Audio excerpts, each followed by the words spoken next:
हाँ, नमस्कार साथियों। चंदन कुमार, विकास कुमार, वर्षा, राजकुमार प्रजापति जी, आप सभी को गुड मॉर्निंग, नमस्कार सुबह का। और हम लोग आज तीसरी बार मिल रहे हैं इस करंट अफेयर्स के सेशन को लेकर के, और आशा है कि धीरे धीरे जो हैं चीज़ें और सही होती चली जाएंगी। और जो आगामी दरोगा परीक्षा है 26 दिसंबर को, और उसके बाद 23 जनवरी को हम लोग का बीपीएससी सिविल सेवा की प्रारंभिक परीक्षा है।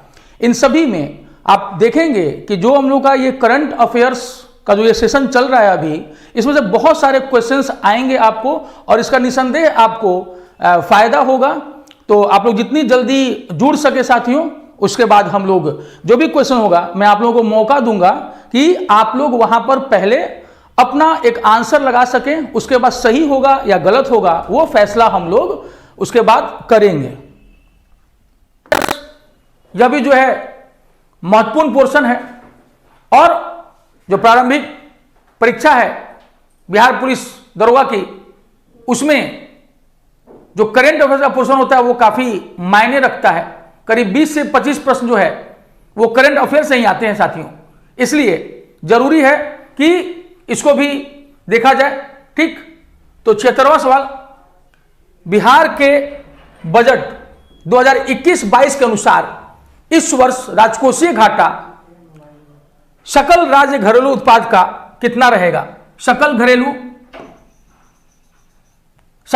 राज्य घरेलू उत्पाद यानी कि जो ग्रॉस स्टेट डोमेस्टिक प्रोडक्ट, राजकोषीय घाटा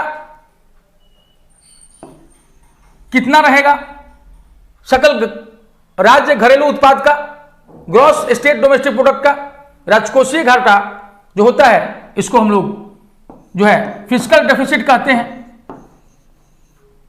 फिस्कल डेफिसिट, इसका जो मतलब होता है राजकोषीय घाटा का कि सरकार को जो कुल आय, यानी उसके राजकोष में जितना धन आया, चाहे वो राजस्व के थ्रू आया, चाहे वो लोन लेकर के आया, ऋण लेकर के मतलब आया, या किसी भी अन्य तरीके से आया राजकोष में, और कितना धन गया। अगर व्यय ज्यादा हुआ और आय कम, तो राजकोषीय घाटा जो है वो हो जाता है साथियों। ठीक है, तो 76 का तमाम साथी बता रहे हैं बी, कुछ एक को छोड़ करके, तो इसका सही उत्तर भी है बी। जो कहा गया था 2.97 का ये अनुमान था कि रहेगा, लेकिन राजकोषीय घाटा इससे भी कहीं अधिक हो गया। जब असल में बाद में जब समय आया तो देखा गया कि जो आकलन किया गया था उससे कहीं ज्यादा राजकोषीय घाटा हो गया, यानी जितनी आमदनी नहीं उससे ज्यादा बिहार सरकार का खर्चा। ठीक, तो इसको यह करना होगा 2.97 याद रखिएगा। अब हम लोग अगला देखते हैं 77वां, वर्ष 2019-20 में बिहार में प्रति व्यक्ति बिजली खपत थी 322 kilowatt hour, 203 kilowatt hour, 368 kilowatt hour, 298 kilowatt hour, यानी प्रत्येक घंटे में आवर का जो प्रत्येक घंटे में कितने किलोवाट प्रति व्यक्ति बिजली खपत है बिहार में।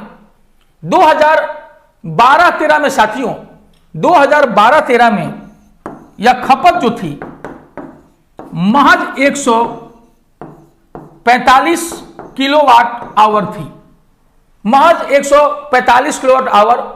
लेकिन अब यह काफी बढ़ चुकी है, तो आपको इसका उत्तर बताना है। ठीक है, 77 का ए पंकज यादव, विजय कुमार बता रहे हैं बी, रविंद्र कंधुए बता रहे हैं डी, अमन वर्मा बता रहे हैं डी। आइए देखते हैं कि सही उत्तर क्या है। सही उत्तर है 322 किलोवाट आवर।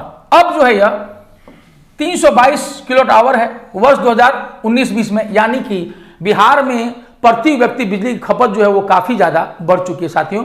ठीक है, तो आपने देखा 77 का उत्तर ए। चलिए, तो कुछ साथियों के जवाब सही आए, हरीश पाल, आरके स्टडी पावर, इन सभी का उत्तर जो है वो सही है। 78वां, किस मंत्रालय ने युवा लेखकों को प्रशिक्षित करने के लिए युवा प्रधानमंत्री योजना की शुरुआत की है?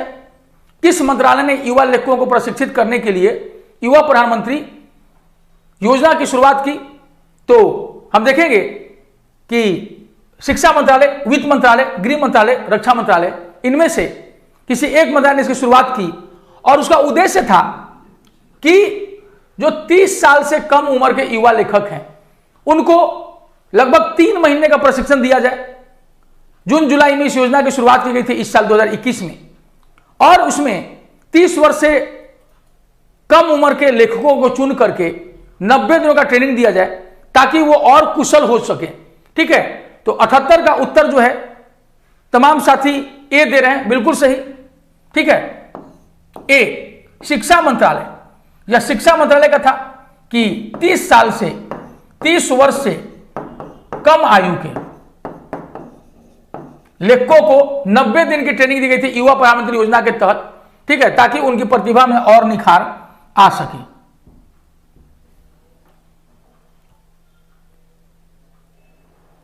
79 क्वेश्चन नंबर 79।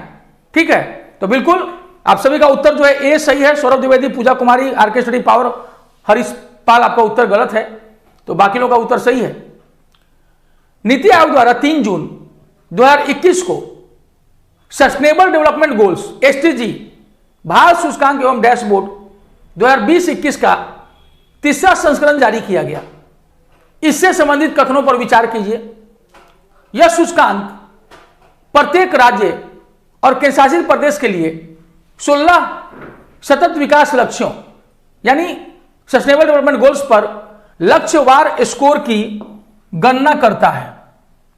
भारत का समग्र स्कोर यानी होलिस्टिक स्कोर वर्ष 2019 के 60 से बढ़कर वर्ष 2020 में 66 हो गया।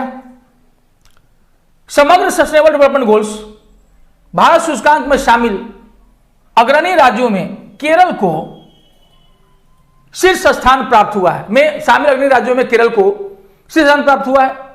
उपरोक्त कथनों में से कौन से कथन सही हैं? ए 1 और 2, बी 2 और 3, सी 1 और 3, अथवा ये सभी। ठीक है, तो 79 का उत्तर बताना है। Aman Verma D, Harish Pal C, Rahul Kumar D, Ravindra Kandwe B, Pankaj Kumar Yadav D. चलिए आइए देखते हैं। इसका सही उत्तर है ये सभी। इसका सही उत्तर है ये सभी। यह सूचकांक, ठीक है, जो सस्टेनेबल डेवलपमेंट गोल्स सूचकांक है नीति आयोग द्वारा जारी किया गया था, प्रत्येक राज्य और केंद्रशासित प्रदेश के लिए 16 लक्ष्यों की गणना करता है। भारत का समग्र स्कोर जो है यह 60 से बढ़ करके 66 हो गया है। इसमें कुछ मदद जो है विश्व आर्थिक मंच ने भी की थी नीति आयोग को, और इसमें सबसे टॉप पर जो राज्य है वह है केरल, और दूसरे स्थान पर जो राज्य है वो है तमिलनाडु एंड हिमाचल प्रदेश। तमिलनाडु एंड हिमाचल प्रदेश। और साथियों, इसमें सबसे नीचे का जो स्थान है वो बड़े दुखद रूप से हमारे बिहार का है। सबसे निचला स्थान, सबसे जो नीचे से टॉपर हैं वो हम ही लोग हैं साथियों। अब आप खुद तय कीजिएगा कि यह खुशी की बात है या दुख की बात है। ठीक है, तो आगे बढ़ जाते हैं हम लोग। इसका उत्तर डी है। 80 किस राज्य में वृक्षारोपण को प्रोत्साहित करने हेतु मुख्यमंत्री वृक्षारोपण प्रोत्साहन योजना शुरू करने का निर्णय लिया गया? मध्य प्रदेश, छत्तीसगढ़, झारखंड अथवा बिहार। सभी जगहों पर पौधारोपण होता है साथियों, लेकिन कुछ जगह सीधे वृक्ष को ही रोप दिया जाता है। तो सही शब्द तो होना चाहिए था मुख्यमंत्री पौधारोपण प्रोत्साहन योजना, लेकिन उस राज्य ने पौधारोपण की बजाय वृक्षारोपण शब्द यूज किया है, तो यहां भी वृक्षारोपण ही रहेगा। ठीक है, तो आपको यह बताना है कि किस राज्य में वृक्षारोपण को प्रोत्साहित करने हेतु मुख्यमंत्री वृक्षारोपण प्रोत्साहन योजना शुरू करने का निर्णय लिया गया था। उसके तहत उस राज्य के मुख्यमंत्री जी ने कहा कि हर एक जिले में, प्रत्येक जिले में 10 एकड़ में जो है वन बनाया जाएगा। 10 एकड़ में वन फैलाया जाएगा। दूसरे, अगर कोई किसान अपने 1 एकड़ खेत में, अगर कोई किसान अपने 1 एकड़ खेत में पेड़ लगाते हैं तो उनको 3 वर्षों तक के लिए 3 वर्षों तक ले, प्रत्येक वर्ष के लिए 3 वर्षों के लिए हर साल 10-10 हजार रुपया दिया जाएगा प्रोत्साहन राशि। 10-10 हजार रुपया 3 वर्षों के लिए, प्रत्येक वर्ष 10-10 हजार रुपया जो है प्रोत्साहन राशि दी जाएगी। तो मुख्यमंत्री वृक्षारोपण प्रोत्साहन योजना आपको बताना है। तो केवल हरीशपाल 80 का बी, छत्तीसगढ़। तो वहां के मुख्यमंत्री भूपेश बघेल जी ने मुख्यमंत्री वृक्षारोपण प्रोत्साहन योजना को शुरू किया। ठीक है। 81 किस राज्य के मुख्यमंत्री ने वात्सल्य योजना की घोषणा की? वात्सल्य योजना, कोरोना के दौरान कई बच्चों के माता पिता गुजर गए कोरोना महामारी के दौरान। ऐसे में छोटे बच्चों को गोद लिया गया और उन्हें वात्सल्य योजना के तहत जो है प्रत्येक माह 3,000 राशि देने का फैसला किया गया है, जब तक कि वो बालिग न हो जाए, जब तक अपने पैरों पर वो खड़े न हो जाए, बालिग न हो जाए। तो ऐसे योजना, वात्सल्य योजना जो है, इसकी शुरुआत किसने की है आपको यह बताना है। किस राज्य के मुख्यमंत्री ने वात्सल्य योजना की घोषणा की? ठीक है। तो 81 का उत्तर पंकज देते हैं बी। चलो, बहुत सही पंकज यादव, बहुत अच्छा बाबू। उत्तराखंड, सही उत्तर है उत्तराखंड। उस समय वहां के मुख्यमंत्री थे तीरथ सिंह रावत जी, जो कि अब नहीं है मुख्यमंत्री। तो तीरथ सिंह रावत जी की यह योजना है वात्सल्य योजना। तो बाकी अन्य साथी का भी जवाब जो है वो सही है। आगे बढ़ जाते हैं हम लोग। क्वेश्चन नंबर 82, किस राज्य में 2 अप्रैल 2021 को बाल हृदय योजना शुरू की गई? बाल हृदय योजना यानी जिन बच्चों के दिल में छेद होता है उनकी सर्जरी कराने की योजना। जिन बच्चों के दिल में छेद होता है उनको सरकार जो है वो फ्री में उनका सर्जरी यानी कि ऑपरेशन कराती है, गरीब बच्चों का। तो किस राज्य में 2 अप्रैल 2021 को बाल हृदय योजना शुरू की गई है? और उस राज्य से बच्चों को अहमदाबाद भेजा गया जहां उनका ऑपरेशन हुआ। तो आपको यह भी बताना है कि 82 का सही उत्तर जो है वो क्या होगा। बाल हृदय योजना मुख्यमंत्री ने शुरू किया है 2 अप्रैल 2021 को, और जिन बच्चों के, गरीब बच्चों के दिल में छिद्र है उन सबको जो है सर्जरी कराया जाएगा। तो आरके स्टडी पावर ए, मृत्युंजय कुमार ए, राधिका कुमारी बी, डी, जयबिंद यादव ए। बिल्कुल नहीं, आप सभी का जवाब जो है वो गलत है। इसका उत्तर है बिहार। बिहार के मुख्यमंत्री माननीय श्री नीतीश कुमार जी ने इसकी शुरुआत की है। तो 82 का उत्तर सी। अभी तक कोई सही उत्तर नहीं दे पाया। इन सब चीजों को याद रखिएगा वरना कहीं देर न हो जाए। अगले सवाल की ओर हम लोग बढ़ जाते हैं। ठीक है। तो आप में से किसी का भी उत्तर जो है पिछला 82 का वो सही नहीं था। ठीक। तो अब हम आगे बढ़ जाते हैं अपने अगले सवाल की ओर। विश्व प्रेस स्वतंत्रता सूचकांक 2021 की रिपोर्ट में भारत को निम्न में से कौन सा स्थान प्राप्त हुआ है? विश्व प्रेस स्वतंत्रता सूचकांक 102वां, 142वां, 132वां या 152वां? तो साथियों आपको यह बताना है। चलिए, 83। ठीक। तो अभी भी 83 का उत्तर तमाम साथी अमन वर्मा, राहुल कुमार, पंकज कुमार यादव, रविंद्र कंदुए, चलो सबने उत्तर दिया बी 142, बिल्कुल सही जवाब। तो हम देखते हैं कि टोटल 180 देशों में भारत को 182वां स्थान प्राप्त हुआ। इसमें पहले स्थान पर नॉर्वे है, इसमें पहले स्थान पर नॉर्वे है, और 180वें स्थान पर जो है साथियों अफ्रीकी देश इरिट्रिया है। अफ्रीकी देश इरिट्रिया है, पहले स्थान पर नॉर्वे और 180वां स्थान पर इरिट्रिया है। ठीक है, इसको याद रखिएगा।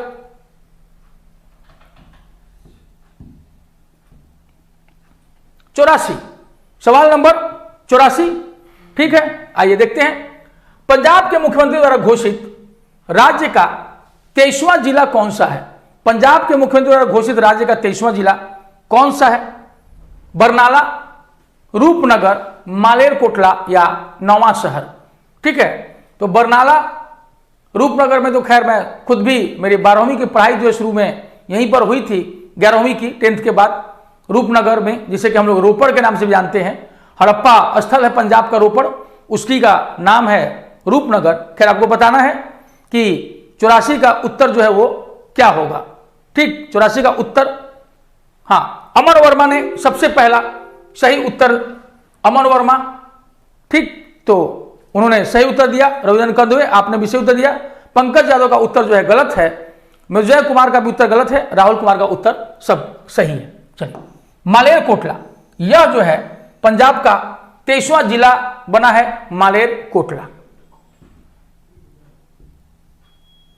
85वां, तेलंगाना सरकार ने कृषि में शाकनाशी यानी कीटनाशक ग्लाइफोसेट के उपयोग पर प्रतिबंध लगा दिया है।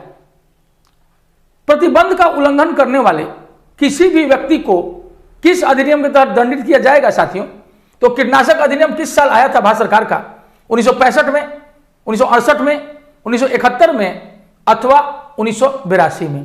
तो आपको बताना है कि यह इस उपयुक्त कीटनाशक ग्लाइफोसेट को जो है तेलंगाना सरकार ने किस अधिनियम के तहत जो है प्रतिबंधित कर दिया है। 85 का उत्तर जल्दी से, हाँ ठीक है, तो पंकज कुमार, ठीक है, राधिका ने तो उत्तर ही नहीं दिया, अमन वर्मा। चलिए, तो इसका सही उत्तर है बी, कीटनाशक अधिनियम 1968। कीटनाशक अधिनियम 1968 जो है इसका सही उत्तर है और इसे लागू किया गया था 1971 से पूरे भारत में। ठीक है, इसी एक्ट का प्रयोग करके तेलंगाना सरकार ने ग्लाइफोसेट को जो है प्रतिबंधित कर दिया है। ठीक है, तो आप में से तमाम लोगों के जवाब जो है वो पंकज ने ठीक किया, हरीश पाल ने। चलो,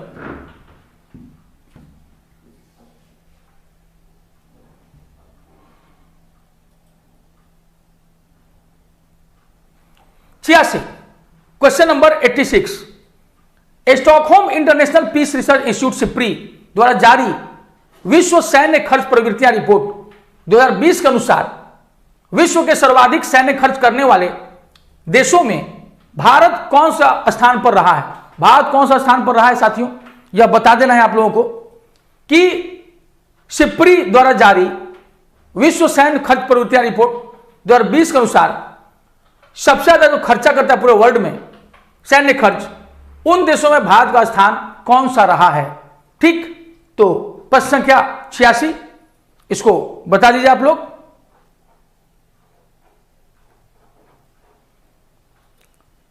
ठीक है, अमन वर्मा ने कहा तीसरा। ठीक, चलो, तीसरा सही जवाब है। तीसरा, पहले स्थान पर यूएसए, दूसरे स्थान पर चीन यानी चाइना और तीसरे स्थान पर इंडिया। तीसरे स्थान पर जो है इंडिया, ये सबसे ज्यादा खर्चा करता है। ठीक है, इसका खर्चा जो है वो 750 अरब डॉलर से भी जो है ऊपर है साथियों। जबकि दूसरे स्थान पर चीन, इसका जो खर्चा है वो 252 अरब डॉलर और तीसरे स्थान पर इंडिया है।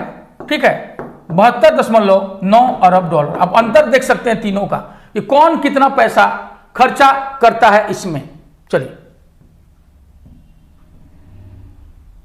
87, प्रधानमंत्री नरेंद्र मोदी ने 26-27 मार्च 2021 के मध्य वह किस देश की यात्रा पर रहे हैं? चीन, जापान, बांग्लादेश अथवा श्रीलंका। ठीक है साथियों, तो यह उत्तर जो है 26-27 मार्च 2021 के मध्य वह किस देश की यात्रा पर रहे थे? दरअसल उस देश की स्वतंत्रता की स्वर्ण जयंती समारोह में मुख्य अतिथि बनकर के गए थे प्रधानमंत्री श्री नरेंद्र मोदी वहां पर। तो आपको यह बताना है। चलिए, विजय कुमार जी ने सबसे पहले सही उत्तर दिया बांग्लादेश। तो बांग्लादेश प्रधानमंत्री गए थे और 26 से 27 मार्च 2021 के मध्य बांग्लादेश, ठीक है, इनका भव्य स्वागत किया गया था। तमाम साथियों ने इसका उत्तर दिया सही, पंकज यादव को छोड़ करके। 88, किस राज्य ने इथेनॉल उत्पादन संवर्धन नीति 2021 का शुभारंभ किया। इथेनॉल प्रोडक्शन प्रमोशन पॉलिसी 2021 का शुभारंभ किया। किस राज्य ने? इथेनॉल की विशेषता क्या होती है साथियों कि अगर इसको पेट्रोल में मिला दिया जाए तो जो प्रदूषक गैस होते हैं उसमें से निकलने कम हो जाते हैं, प्रदूषण की मात्रा घट जाती है पेट्रोल में अगर इथेनॉल मिला दिया जाता है तो। और ये इथेनॉल सड़े हुए चावल, अनाज, गन्ना, इन सब से बाई प्रोडक्ट के रूप में निकाला जा सकता है। तो आपको इसका उत्तर बताना है 88 का। तमाम साथियों ने इसका सही जवाब दिया है 88 का बी। तो इथेनॉल उत्पादन संवर्धन नीति 2021 को सबसे पहले भारत में बिहार ने लागू किया है साथियों। 89 किस राज्य में दीनदयाल अंत्योदय रसोई योजना का दूसरा चरण शुरू किया गया है? किस राज्य में दीनदयाल अंत्योदय रसोई योजना का दूसरा चरण शुरू किया गया है? उत्तर प्रदेश, मध्य प्रदेश, उत्तराखंड अथवा बिहार। ठीक है, इसका उत्तर आपको बताना है। किस राज्य में दीनदयाल अंत्योदय रसोई योजना का दूसरा चरण शुरू किया गया है? पहला चरण जो था वो शुरू किया गया था 2017 में और दूसरा चरण शुरू किया गया है अब 2021 में। तो पहला चरण 2017 में शुरू किया गया था, दूसरा चरण 2021 में। इसके तहत पहले वाले चरण में महज 5 रुपए प्लेट जो है खाना, भरपेट खाना दिया जाता था, नाश्ता, दोपहर का खाना, रात का खाना। और अब जो है वह 10 रुपए, महज 10 रुपए प्लेट में आपको भरपूर पौष्टिक खाना मिल जाता है इस योजना के तहत। और उस प्रदेश में पहले केवल उस प्रदेश की राजधानी में पहले चरण को चलाया जा रहा था, लेकिन अब दूसरे चरण में यह योजना जो है 100 जगहों पर चलाई जा रही है। तो आपका इसका उत्तर बताना है 89 का। तो तमाम साथी इसका उत्तर ए दे रहे हैं और पंकज कुमार यादव इसका उत्तर बी दे रहे हैं। तो एकमात्र पंकज यादव का उत्तर जो है वो सही है, बाकी सभी लोगों का उत्तर जो है वो गलत है। यह राज्य है मध्य प्रदेश। मध्य प्रदेश दीनदयाल अंत्योदय रसोई योजना का दूसरा चरण 2021 से वहां के मुख्यमंत्री श्री शिवराज सिंह चौहान ने जो है उसकी शुरुआत की है। ठीक है, तो एकमात्र सही उत्तर पंकज कुमार यादव का। वैश्विक लैंगिक भेद अनुपात रिपोर्ट 2021 में 156 देशों की सूची में भारत 28 पायदान फिसलकर कितने स्थान पर पहुंच गया है? तो वैश्विक लैंगिक भेद अनुपात रिपोर्ट 2021 में भारत कहां पहुंच गया है? 156 देशों की सूची में पहले स्थान पर साथियों आइसलैंड है। पहले स्थान पर आइसलैंड है, यूरोपीय देश आइसलैंड। और 156 में सबसे निचले स्थान पर अफगानिस्तान है।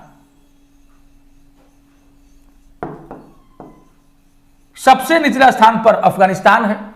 और भारत जो था पिछली बार ऊंचे रैंकिंग पर था, लेकिन इस बार जो है बहुत नीचे गिर गया है साथियों। ठीक है, तो आपको यह बता देना है 28 नीचे आ गया है। तो 90 का उत्तर साथियों ने दिया सी, पंकज देते हैं डी, ए के बाद डी कर दिया, रविचंद्रन कंदुए देते हैं सी, अमन वर्मा देते हैं सी। बिल्कुल, अमन और रविचंद्रन कंदुए आपका उत्तर सही है। पिछली बार भारत 112वें स्थान पर था, जहां से फिसल करके वो 140वें पे आ गया है। बाकी जानकारी आपके सामने है। पहले स्थान पर आइसलैंड और अंतिम स्थान पर अफगानिस्तान। ठीक है, तो साथियों ये आज तक का जो है हमारा अपना जो कार्यक्रम था यहां का ये रुकता है। आप देख रहे होंगे ये तमाम जानकारी जो है मैं आपको इस एग्जाम सक्सेस बुक से दे रहा हूं। बिहार पुलिस अवर निरीक्षक दरोगा जो कि 20 सेट की पुस्तिका है। आपको कोई भी जानकारी चाहिए हो तो आप इस हेल्पलाइन नंबर पर ले सकते हैं। टेलीग्राम चैनल यहां पर लिखा हुआ है आपके सामने और कॉल टाइम आपके सामने बताया हुआ है साथियों। और प्लीज इस चैनल को यूनिक न्यू भारतीय पब्लिकेशन को लाइक, शेयर और सब्सक्राइब करना न भूलें। तो इसी तरह मैं आपको रोचक जानकारियां जो है लेते आऊंगा। और साथियों कई बार ऐसा होता है, हम लोग भी इंसान हैं, तो कई बार बताते समय कई चीजें जो है वो गलत दिख जाती हैं और दिमाग में वही बैठा रह जाता है बताते समय। लेकिन मेरी कोशिश हमेशा रहती है कि गलत जानकारी जो है अपने जो अभ्यर्थी जो तैयारी कर रहे होते हैं उन तक नहीं पहुंचे, और तुरंत मैं इसीलिए अपनी गलती मानकर उनको सुधारता भी हूं। ठीक है, तो और बाकी मेरी कोशिश रहती है कि जितना हो सके, जो भी समय हम लोग पास उपलब्ध होता है उसमें जितनी अधिक जानकारी आप सबको दी जा सके, आप तक पहुंचाई जा सके साथियों। ठीक है, तो इसी के साथ हम लोग आगे भी बने रहेंगे। फिर अगले दिन हम लोगों की मुलाकात होगी आप सभी के साथ। और मैं चाहूंगा कि आप अधिक से अधिक संख्या में जो है इस चैनल से जुड़े और मुझसे यानी कुमार प्रियांक से जुड़े। ठीक है साथियों, तो इसी के साथ आज के लिए मैं यहां से अभी विदा लेता हूं इस प्लेटफॉर्म से, और आप सभी का दिन शुभ हो साथियों। ठीक, धन्यवाद।